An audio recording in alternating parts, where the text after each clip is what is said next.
Hey guys, Dr. Tracy here, and this week we are working with chapters 7, 8, and 9, and you can see that they're all related because chapter 7 is designing Hangman with flowcharts.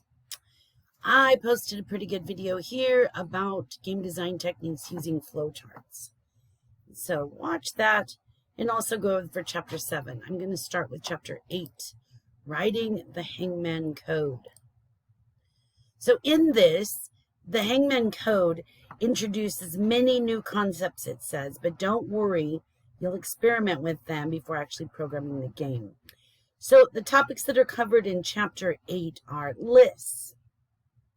Lists are ways to have bits of information put together so that we can choose and select and sort and modify.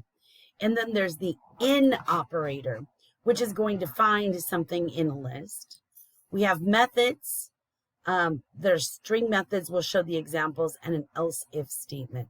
So let's take a look at the code for Hangman. It starts off by using a bunch of dashes and dots, and that's just to draw the little Hangman guy. You notice that each one of these is a picture, as if Hangman's being drawn, separated by a comma. So there's the first picture. It's the Hangman post without the noose. And then there's the second picture. And now we have the Hangman with the circle. These three is we're getting doc strings. That means it'll maintain their formatting.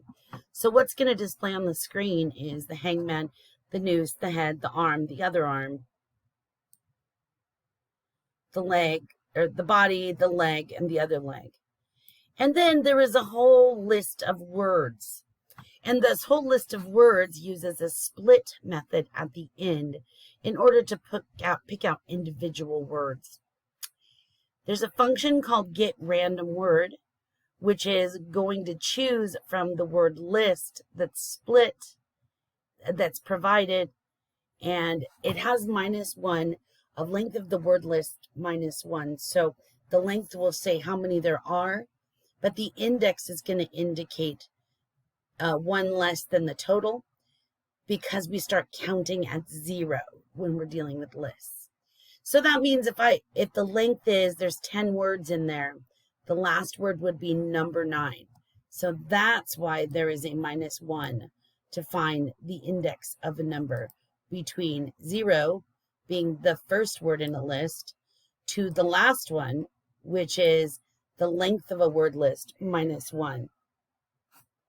And so then there's a display board, which is going to print the correct letters and the Hangman pictures as defined before.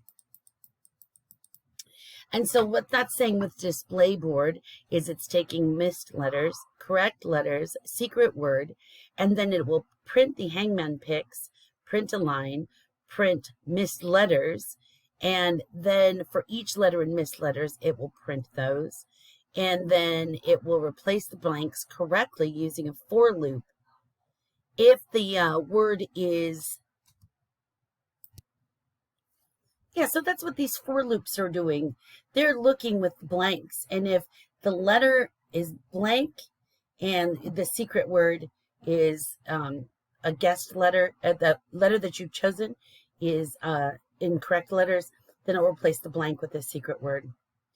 Then there is a function that says get guessed, which takes the letters that are already guessed, and this is going to return the letter the player entered. It makes sure that the player enters a single letter and not something else.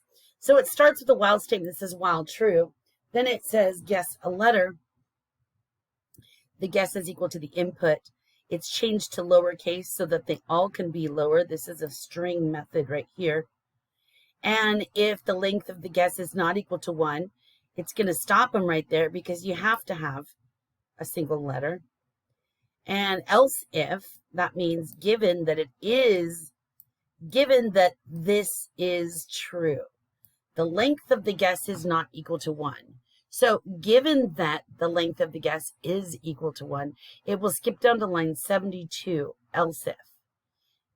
And then it will check to see if it is in already guessed. What is already guessed? Already guessed is the parameter that is passed to this function getGuess.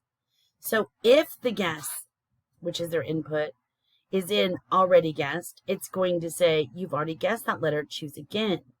Now, if it goes down to line 74, then that means that this is not true. So if that's not true, then it's going to test to see if the guess is a letter. And it's using the not in statement to say, if whatever you typed in is not in this list of A, B, C, D, E, F, G, H, I, J, K, L, M, blah, blah, blah, then it will say, please print a letter. So if somebody typed in punctuation or number or something, and if I know that it is definitely a letter, it's not already been guessed, and it is only one single letter, then it will go ahead and return this guess, and that's how we get the guess into the program. There's also a play again function that will return true if the player wants to play again, and false if they don't. So let's see, that is all the functions, and that starts us in the game loop. First thing it does is print Hangman, and then it sets two lists, missed letters and correct letters, to nothing. Then it does a secret word, which is equal to running the getRandomWord function using words given. Now that's up here. Here's the words. With the split at the end means it will split them all into separate pieces. And the getRandomWord function takes those words, puts them in here, and sets an index equal to any number between 0 and the last word, and it will return that element, which will be numbered either 0, 1, 2, 3, 4, 5, 6, and so forth. Okay, so now it has a word, and game is done is set to false. That's a flag to indicate if the game is going to be played. So then it uses the display board function to type any missed letters, any correct letters, and the blanks that indicate the secret word, and if those blanks can be replaced by letters. Next, ask the player to enter a letter, which is the getGuess function, which is going to provide missed letters and correct letters to make sure that they have not guessed it already. If the guess is in the secret word, then we add that to the correct letters. And then we check to see if the secret word has no blanks.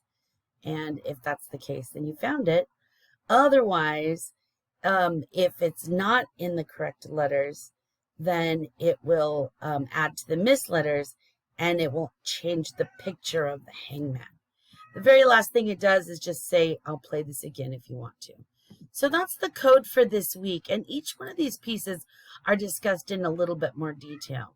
So the constant variables of the hangman picks are updated. The list data type, showing how each one is pulled apart given its own variable as part of a list. When it talks about the access, this is what the access looks like. Animal 0 is aardvark because that's the first one in a list. When we use the split function and divide the data into lists, they're all called according to their indices. All right, so try this and see if you can get it to work and if it makes sense. And if not, ask me some questions. And if it does, then you can go on to next, Chapter 9, Extending Hangman.